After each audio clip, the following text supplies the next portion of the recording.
অনেক দিন ধরে মালিকে একটা সমালোচনা করতেছে, সে ফ্যাক্টরি ত্যাগ করে দেবে। সেই জন্যে আমরা এরকম একটা দুর্ঘটনা শুনে তাকে অ্যাটাক করছিলাম ফ্যাক্টরির মধ্যে আরও 1 মাস আগে। তখন আমরা মালিকরে প্রায় 14-15 ঘন্টা আটকায় রাখছিলাম রুমের মধ্যে। সেই ক্ষেত্রে প্রশাসনের লোক আয়া সেই জায়গায় মালিকরে আমাদের সাধারণ ওয়ার্কারের উপরে অত্যাচার করে মালিকরে বের করে নিছে। তো সেই ক্ষেত্রে আমরা কিছু বলি নাই, যেহেতু প্রশাসনের লোক দায়ভার নিছে। আমরা দেশের কর্মী, আমরা শ্রমিক, আমরা দাবি জানাইতেই পারি প্রশাসনের কাছে। সেই জায়গায় আর্মি ছিল, পুলিশ ছিল, সবাই ছিল। যে ক্ষেত্রে সবাই বলছে, পুলিশের যে ডিসি স্যার আছে তারা বলছে যে মালিক থাকবে, দীর্ঘদিনই থাকবে। আপনারা যেটা ভাবতেছেন সেটা পুরাটাই ভুল। মালিক একটা পরিকল্পনা নিছে, সে একটা যেটাই হোক নিছে, এটা আমাদেরকে জানায় নাই।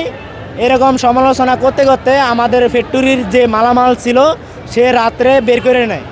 হেড অফিসের যা লোক ছিল তারা যায় নাই, তারা আসে নাই। আমরা তাদেরকে জিজ্ঞেস করার পর বলে তারা ছুটিতে আছে, একজন বলে অসুস্থ, এরকম একটা সমালোচনার মধ্যে আর কি। পরে যত মনে করেন মালিক পক্ষ যারা ম্যানেজমেন্টের লোক আছে তারা কেউই আসে না। আমরা সেই জন্য আর্মি ক্যাম্পে গেছি।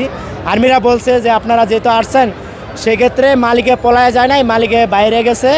যে অবস্থা পরিস্থিতি আমার অফিসটা মতো দেন, দিন রাত 24 ঘন্টা, রাতের রাত কইতাছে না, দিনের দিন কইতাছে না, পুরা মানে এরকম করে ডিউটি করতেছে।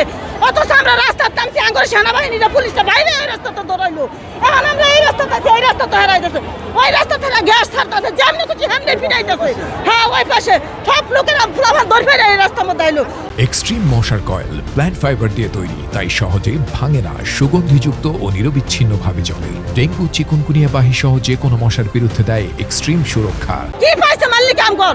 হ্যাঁ, দিলে দিব, না দিলে বন্ধ করে দিবে একবারে। হ্যাঁ, তো কাহিনী করতেছে কে লাগা? হ্যাঁ, কাহিনী কি আমরা তাপো যাই নাকি? হ্যাঁ, কি পায়া লইছে? হ্যাঁ, বাইরে যায়, হ্যাঁ রাজস্বী কথা, হ্যাঁ নবুক। হ্যাঁ, কি করার লাগে আমরা এটাই করবো। হ্যাঁ, ফলে কে লাগে যায় বইয়ের 2 মাসের বেতন দিব। অনেকে আছে 10 বছর, 20 বছর, 15 বছর সার্কি করতেছে। আমার বেশি হেগর পাওনা দাও না, হেগর বুঝাইয়া হ্যাঁ ফ্যাক্টরি ছাইরা দেখ, আমার কোনো আসপুস নাই। কিন্তু হ্যাঁ, এমন কাহিনী কয়া লাগা করতেছে। এটা আপনারা কোন আপনাদের কাছে আমগর এই বিচার? আমগর কোনো মাসের স্যালারি বাহি না। হ্যাঁ, নিজে ইচ্ছা করে কইছে যে আমগর 2 মাসের স্যালারি দিয়া যারা এত বছর সার্কি করছে হেগর কিছু দিয়া বন্ধ করে দিব, কিন্তু হ্যাঁ এটা করতেছে না। হ্যাঁ, এই যে ফুলাফান যায় দেখেন বিছনা নিচে, উপরে সিঁড়িতে, যেমনি খুশি হেমনি দিনের দিন না, রাতের রাত নাই, না খাইয়া সব শুয়ে দিচ্ছে। আমরা কোনো আন্দোলন করছি আমাকে লই গিয়া, আমরা একটা ডিল মারি নাই, একটা লাড়ি নাই, একটা কিছু নাই, আমরা কিচ্ছু করি নাই, কিন্তু পুলিশে আমাকে লগে করছে, পুলিশে আমাকে লগে অত্যাচার করছে। আমাদের লেজ্জ পাওয়ার জন্য আমরা গেছি, আমরা ঠান্ডা মাথা বসে আছি, বৃষ্টি গেছে আমার উপর দিয়া, আমরা কিছু করি নাই। পুলিশে আমাকে লগে কেন মারলো? কেন পুলিশ আমাকে মারলো? আমরা এইটাই বিচার চাই, আমাদের এইটাই বিচার চাই। আগে সব জায়গায় গেছি, আমাদের পাওনা কইতে নাই, সবাই টাকা পয়সা খাইয়া সবাই চুপচাপ বয়ে রয়েছে।